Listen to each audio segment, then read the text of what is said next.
एक बेर सीता मैया सबके उपहार बांटत रहनी। वहाँ का हनुमान जी के भी कीमती मोतियन से बनल एगो सुंदर माला देहनी। हनुमान जी हाथ जोड़ के माला ले लिहनी, बाकी ओकरा बाद ऐसन काम कैनी कि सब लोग चिहा गइल। वहाँ का एगो मनका उठवनी आ दांत से तुरनी या फेंक देहनी। एक एक करके सब मनका तुरे लगनी। सब लोग देख के दंग रह गए। तब केहू पूछल, हनुमान जी, सीता मैया के देहल पवित्र माला के अपमान काहे करतनी? हनुमान जी मासूमियत से कहनी, हम तो एह मनका में अपना प्रभु श्री राम के ढूंढ रहल बानी।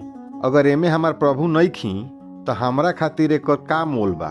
तब एक आदमी चुनौती दे के बोलल, अगर ऐसन बा हनुमान, त का तहरा दिल में राम सिया बाड़े? अगर नइखे लोग तो उहो बेकार बा। हनुमान जी मुस्कुराइनी आ अचानक अपन सीना फाड़ देहनी। सबकर आंख फाटल के फाटल रह गई। वहाँ के हृदय के भीतर श्री राम आ माता सीता के दिव्य रूप देख के सब लोग भाव विभोर हो गए। हनुमान जी के जीवन हमनी के सिखावेला कि सच्चा ताकत बल में ना, भक्ति या समर्पण में होला।